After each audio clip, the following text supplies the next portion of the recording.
Hey, welcome to the Yennefer guide. Yennefer is a destroyer unit. She's going to be part of 3 factions. Collaboration units faction, Dimensional Travelers, Drifter faction as well, and interestingly enough, also part of the Discipline faction with a lot of summoner units in here as well. She can also summon. Yennefer is incredibly fast, one of the fastest units in the game, with a speed of 245. Starting at 1 stars, she's going to increase magic attack by 5%. When having magic boost, her magic attack is also increased by 10%. She has an additional skill called Magic Surge.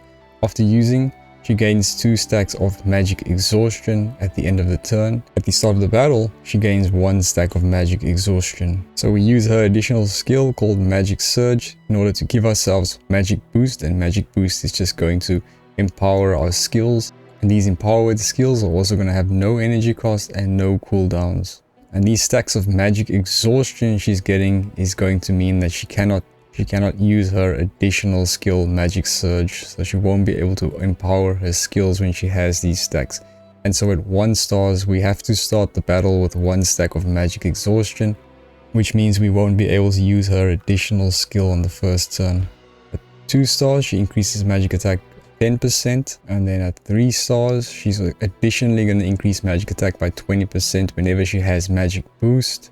And now she's got rid of the magic exhaustion that she begins the battle with, so 3 stars is a big jump for her, because now on the first turn we're able to use our magic surge in order to give ourselves the magic boost and empower our skills. This is going to help her a lot when she's cycling through skills. It'll allow her to cast her big spells turn after turn much more often. At 4 stars she's going to increase her flat magic attack increase by 15%. And then she's also getting this additional effect at 4 stars. After using skill Magic Surge, the next non-magic empowered class skill costs 1 less energy and has its cooldown reduced by 1 turn. And then at 5 stars, she's going to additionally increase her magic attack when she has magic boost by 30%. And she's only going to gain 1 stack of magic exhaustion at the end of a turn at 5 stars. So that's a kind of a big jump for her there. This basically means that she's able to cycle through her big skills much more quicker. I think it's easier to see in the demonstration, but she's gonna have a lot less magic exhaustion, meaning she can use her magic surge a lot more often, and that will allow you to just spam big AoE attacks. So I think 3 stars is good enough, and 5 stars would be maybe the next target if you want to go this far. Jumping into her skills at rank 1, she's got Yennefer's Heal here. You can heal 1 target for 100% of magic attack, 1 dispel their auxiliary passive at the end of the turn. If this skill was not used, heal the ally with the lowest HP percentage within 3 tiles for 40% of your magic attack.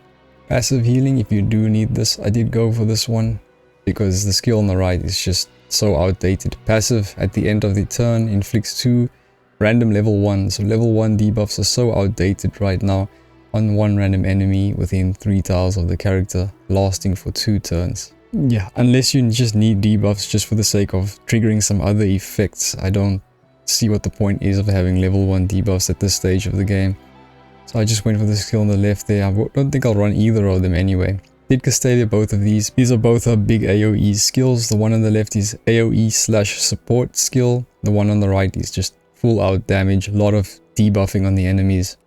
So the one on the left, the base form of this skill costs 3 energy. Magical damage, you can select the target tile to deal 40% AoE damage to enemies within 2 tiles and inflict 1 random level 2 debuff for 2 turns. And then you can also heal allies by 60% magic attack and grants them damage up 3, which is a very good buff. Frost and burn tile immunity for 2 turns. Then when you have the magic boost, the skill switches to Shadow Veil of Fate. We're going to evolve the skill to a higher form here. We're going to do 60%, not 40%, 60% AoE damage to enemies within 5 tiles of the character. So we've gone from 2 tiles range to 5 tiles of the character. The debuffs, and you also inflict damage down 2 for 2 turns. You do the healing. You're also doing dispelling 2 debuffs. You give them level 2 buffs, you give them damage up 3, that stays the same, and then the burning and frost style immunity is also the same there. A nice boost, but the most important thing about boosting your skills is it's not going to cost any energy.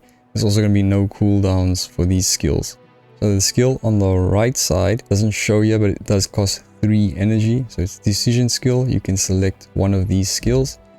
Ball lightning. It's just single target, 170% damage. Pyrokinesis. You can make some fire tiles within a line of 120% damage as well. And then you have the hail, 120% ice AoE damage to enemies. And so when we have magic boost, we're able to transform this skill into an elemental storm. All elements together, fire, ice, and thunder. So 180% damage to all enemies within 3 tiles of the target. For each additional target hit, damage multiplier decreases by 15% up to 45%. So that's good. It can only be decreased up to 45%. Before attacking, you increase attack by 15%, and also importantly, you increase your crit chance by 50%. You inflict vulnerable 3 on the targets within 2 tiles of the center for 2 turns. After attacking, you inflict 1 stack of ignition on targets within skill range and turns tiles into frosty tiles for 2 turns. Powerful AoE skill, costs 3 energy, but again, we can reduce that to 0 if we power the skill up. So I think it is possible to run these 3 energy cost skills at the same time, just because of her boost ability that will allow her for energy sustain. It is possible. Usually I wouldn't run 2 skills, especially 2 AoE skills that cost more than 3 energy at once. For reaction, we have protection of darkness, can reduce damage.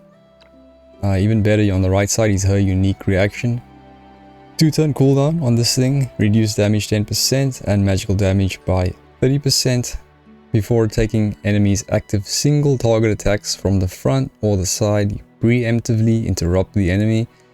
Deals 50% magic damage, 2 level 2 debuffs. Then you teleport to the closest ally within 2 to 6 tiles. After effect triggers, 2 turn cooldown. Nice for her to just get out of safety. This is like her only form of defense really. Kind of a squishy unit. Rank 7 on the left side. Charming illusion, 2 energy cost and a 3 turn cooldown. You summon an illusion on the target tile for 2 turns and makes illusion inflict bewitch on the enemies for within 2 tiles for 1 turn. Then deal 80% magical damage to all enemies within the range. Inflict vulnerable 3, again it's here as well for 2 turns. When you have the magic boost, the skill switches to instant charming illusion. I think it will just make the skill an instant. We'll take a look. So firstly, this illusion she summons is basically like another copy of herself that's gonna be on the field for 2 turns. And then this illusion will inflict bewitch on the enemies. Debuff control bound, move towards the caster out of control. Okay. And then vulnerable 3 you inflict on enemies. If you boost the skill, it's gonna change into an instant, which is going to be, I think it's the same effects, but you can use this now as an instant. As well as, remember, we're setting the cooldown and the energy cost to 0, so no cost for the skill. The same thing goes for the skill on the right, portal. Normally on its own it's just going to cost you 1 energy with a 4 turn cooldown. Support, you select the target and teleport to any empty tile within 6 tiles of the target. When cast on allies, you give them damage up 3, speed up 2 turns. When cast on enemies, you deal 100% damage, inflict stun for 1 turn. After teleportation, performs pursuit on all enemies within 2 tiles of the target, dealing AoE damage equal to 50% of magic attack and vulnerable 3 for 2 turns. When you have magic boost, you can make this an instant.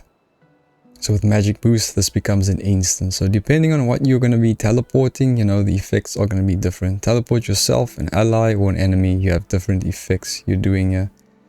For basic attacks, you have Dispelling Strike on the left if you want to dispel 2 buffs. I went for Charge Attack on the right side there, because she does have turns where, especially if she's not 5 stars, where she doesn't have much to do. So we can use this basic attack to power up the next big AoE that she's going to hit. Just a little bit there. And then on rank 11, on the left side we have a passive here.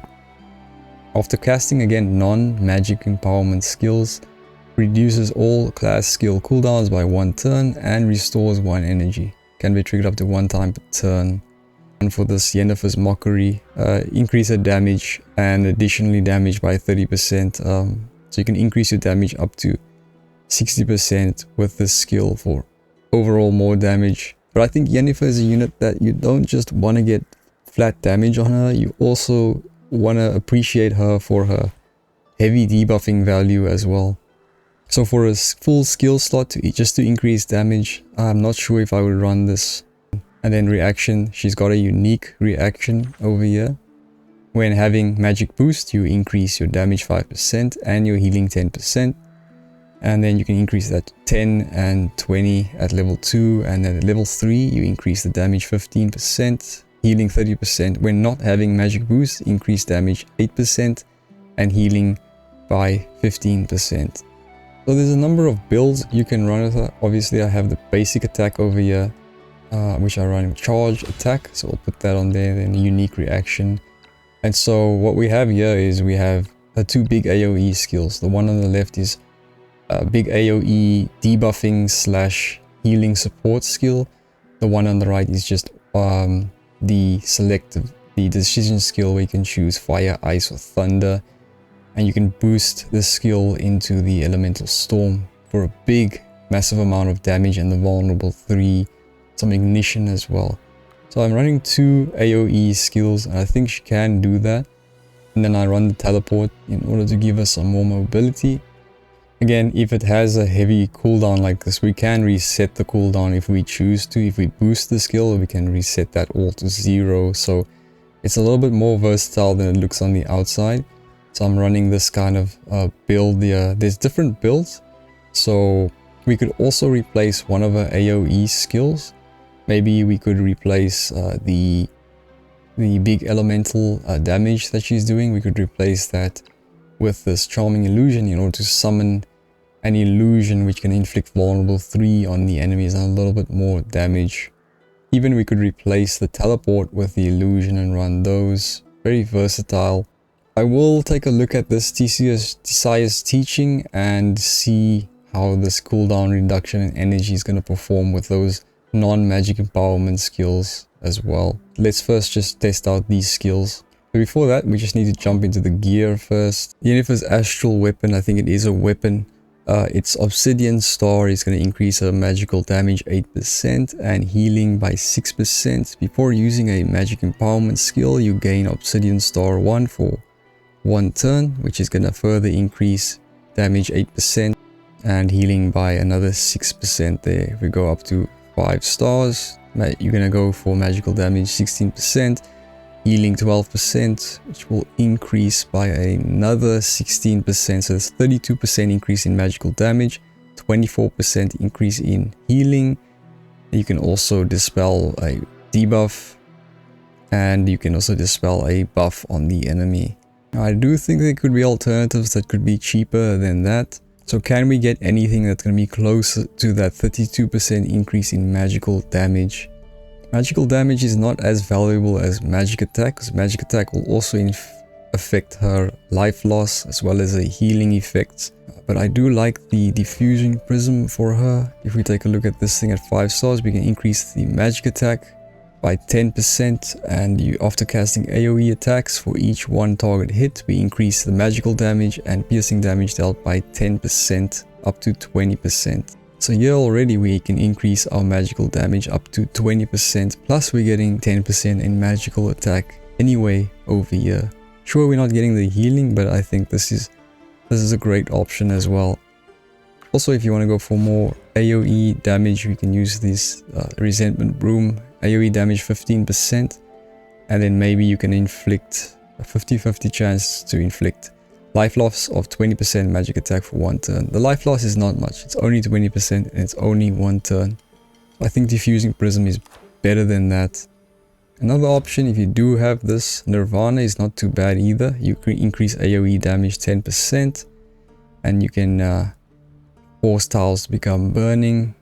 We can increase that AoE damage to 15% and 5 stars, 20% increase in that, and some more fire tiles as well as some ignition on the enemy. And for Yennefer Strengths, remember we want to increase magic attack. If we can increase magic attack, we can increase her healing, her damage, as well as her life loss she's inflicting on enemies as well. So go-to is always going to be Shield of Justice. For almost any unit we can increase attack by 6% defense as well. They give a little bit of a physical shield as well. Even 1 star is good enough. And we can increase magical damage 10% with the Blood Luxite Amulet and magical AoE damage by 20%. This may be the best one for all of this damage we're getting here. It is a bit of an expensive option though. Another good option is going to be Origin Hourglass. I do like the old Scrolls of August. Even if you have a 1-star copy, I like this thing for her because she has such a high speed. She can do some speed control for you and boost the speed of her allies who are not so fast. So you can sort of control what's going on with the order of your units here by giving them that extra speed with the old scrolls. If you want to isolate her with a teleport skill, you can always have her teleport away from the allies and then she can get attack and defense increased 12% and extra 20% in crit. I think the Luxite shield is even an option for her. If you have a higher star version, let's say you have a 3-star version, you get a 50% HP physical shield for 2 turns. You can use this one 2 times for instance. Because you can convert skills into instants, you can still perform your skill, and then after performing the skill you can give yourself a shield for her survivability. And the same thing with the Berserk Incense as well. You can increase your movement 1 tile and increase your damage. This is just at 1 stars. These things are all a little bit rare. If you have copies of these though, it would be an option. I'm running the Magician, Dream of the Magician, for her AoE damage to increase. And we're going for Sword and Wand, like most units. Okay, let's start. So she's so quick. I think she's moving before everybody. Now this is 1-star Yennefer. We're going to see how much energy she's going to need, how much skill she can use as well. Firstly, we got this teleportation skills. All the skills are not flashing, so they're in their base form. And we can't use the additional skill because she starts the battle off with 1 stack of magic exhaustion. We have to wait for the 2nd turn before we can get rid of that. At 3 stars, this will be removed, so we could have, empowered our skills already. We want to get it to 3 stars as soon as possible. So we can teleport here. We can teleport her over there. When she teleports, she's going to attack the enemies around her.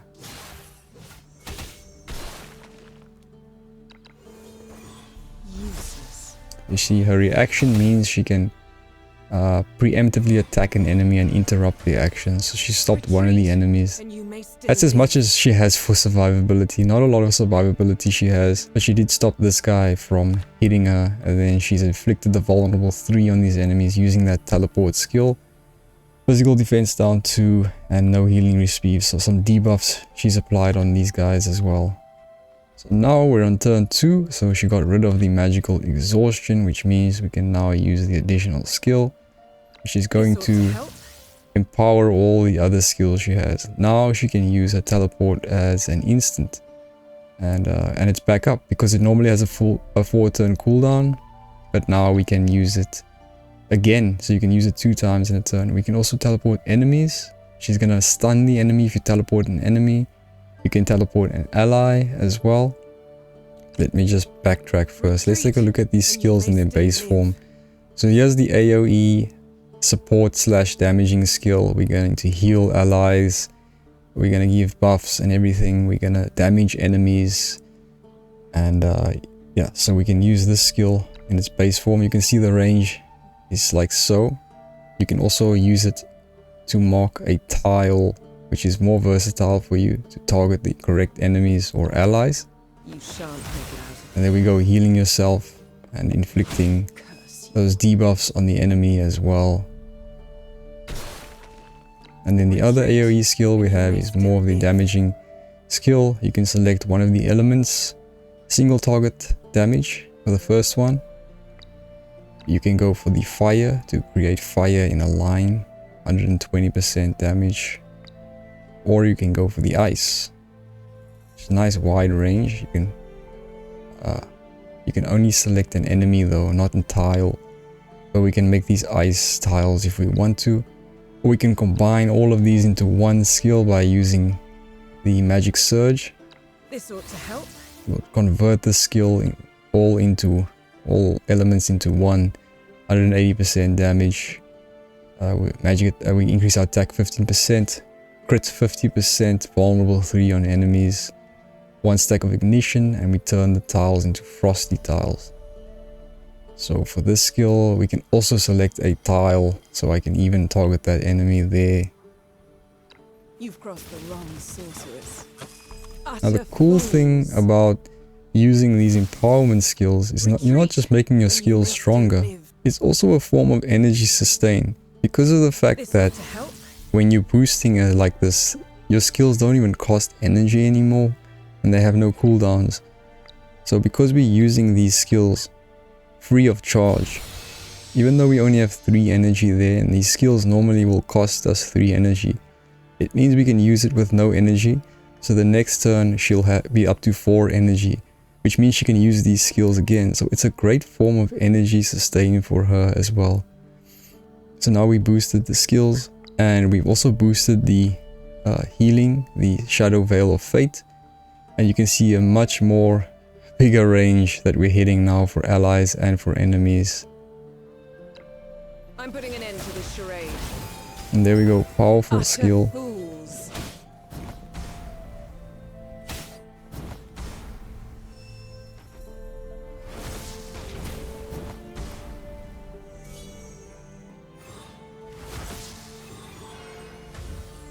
Retreat. And so now we're on the next turn. It's turn 3, and you can see we're up to 4 energy, even though we've casted our big skills, yet we have more energy, and it's because that skill helps us with energy sustain so much. So now we can cycle much easier. Even at 1 stars, we can cast again another big AoE skill if we want to.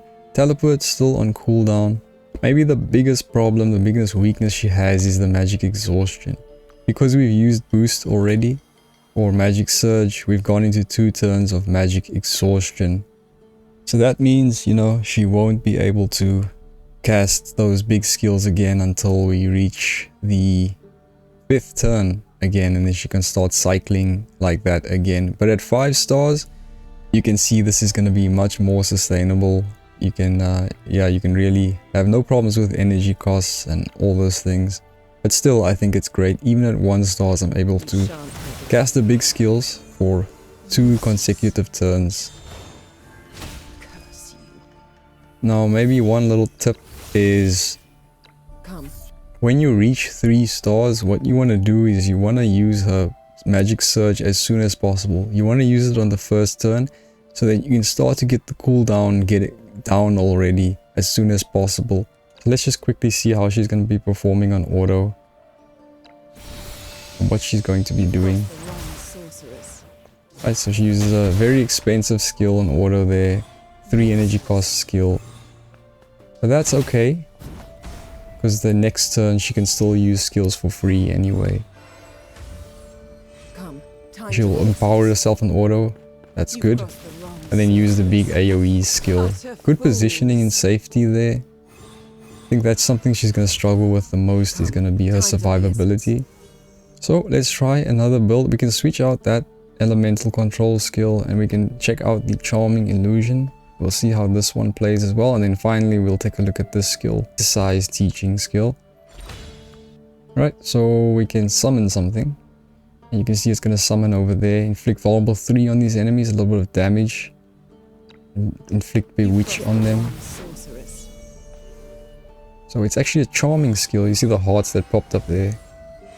So that's what they mean by bewitch. And vulnerable 3 on the enemies. So yeah, we have another unit there that's going to last for 2 turns. And again, such a versatile unit. She can now, you know, she can either teleport something around if she wants to, or she can go into surge and use any skill she wants to again. Again, I recommend to use surge as early as possible, so that you can get the cooldown down back up as soon as possible. So we use magic surge. And then we could even summon, we can summon another double if we wanted to, or we could teleport. If she's having trouble surviving, you could teleport an enemy, maybe even an apostle. But you could teleport something, and you could go for your AoE attack again. Even at 1 stars, we can be doing this. Utter fools. And once the double leaves the battlefield on the 2nd turn, then they do a nice explosion like that. Take a quick look at on autos. So wrong So she's not using the decision skill, that was my mistake. She was actually using her other AoE skill on auto. She was prioritizing using that. There'll be nothing to pick up once Magic Surge. You've crossed the wrong It's good if she uses that skill on auto. It's gonna be very helpful to heal you up, your allies, and just give those buffs. Because it's such a nice, generous area, so it's easy for the AI to execute that on auto. So I actually like her auto so far. I'm glad that she's prioritizing to use this Embrace of Shadows skill. It's a very easy skill to execute. Let's finish off with Yennefer Strengths. Yennefer's over there if you want to compare her to some of the other units. Quite a lot of high stats. Given Yennefer an 8 for DPS, I think you could argue for a 9 here as well. I did try testing her against Samantha SB, who's kind of the benchmark for AoE DPS. I think Samantha SB is still on another level. May have to test that a little bit more, but Yennefer doesn't just do DPS, she does a lot of support as well and a lot of debuffing, so her value is not just in numbers. And then for AoE, I've given her a 9. She has incredible AoE damage, incredible AoE range, a lot of AoE attacks and AoE support that she can do. And then for support, I've given her a 7 there. This is for her AoE support / damaging skill. Great healing, great buffing that she's giving allies. Those are some high level buffs that she's providing for her ally. She's getting a 7 there just for that one skill that she's running. Debuffs is a 9, very heavy debuffer. I think a lot of her value comes from that vulnerable 3 that she can apply to multiple enemies. Some other heavy penalties that she can apply on enemies as well, debuffing them, igniting them, etc. Icy Tiles is also going to inflict movement penalties on these enemies. Tankiness, I've just given her 5. She is a bit of a glass cannon, doesn't have a lot of survivability. All the other collaboration units have a lot of survivability. A lot of them have shields, or they have something like damage lock from Siri, but she doesn't have any of that. So she needs to destroy everything or she herself will go down. Maybe a little bit of defense in reaction skill, and I think her best defense is going to be the teleport. She can teleport away from enemies, do a lot of cheesing movement like that.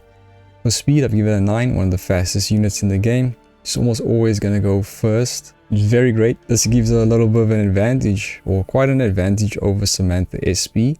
Samantha SB is quite slow, usually moving last, and by that time all the enemies are already off the map, so she has nothing to obliterate. Whereas Yennefer is the opposite. She can burst in the first turn and obliterate everything, especially at first star. She can be quite a burst unit, so I think that's going to be really in her favor. And then for movement, I've given her 6. She doesn't have much movement. 6 is just there for the teleportation skill. Maybe that could be a 7. And then for range, again, she has incredible range when you can boost those skills. The AoE range is competing with Samantha SB as well there. Auto, so far we've tested a little bit on auto. I'm already impressed with the auto. I like the skill decisions that she's doing.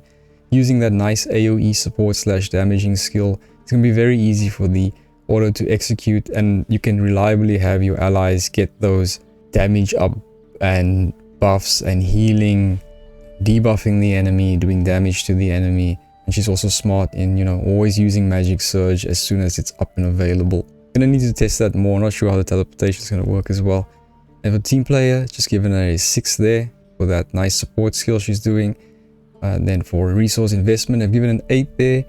I would have given her like a 9 or a 10 if you had to pull an Astral Gear, but there are alternatives for Astral Gear, good alternatives, and so the score is a little lower. That 8 is more there for 5 stars. I think if you have this unit, you kind of have to push her to 5 stars just because she's so good at 5 stars. At 5 stars, she can cycle between all those AoE skills pretty much as you want. Maybe just one turn they'll be offline every now and then or so. But you just have to go there to 5 stars for that. But 3 stars is still plenty strong. Difficulty, just a 7 there. Once you know how you're going to cycle through those skills, get that cooldown down as soon as possible by using Magic Surge as soon as possible. And then just teleporting whoever you want to teleport around. And you'll figure the unit out, I think. Full or not, I've given her an 8 there. You could argue for maybe a 9. I think she's a solid unit. Comes with a lot in a kit. Great damage again. I love that she has damage. She has a lot of heavy debuffing and a lot of heavy support as well. I think all around very good unit, very high value unit, future proof as well. I think this unit will be future proof way into the future. But thanks for tuning in, guys. Hope you found this guide a little helpful, and stay cool, stay frosty. See you soon.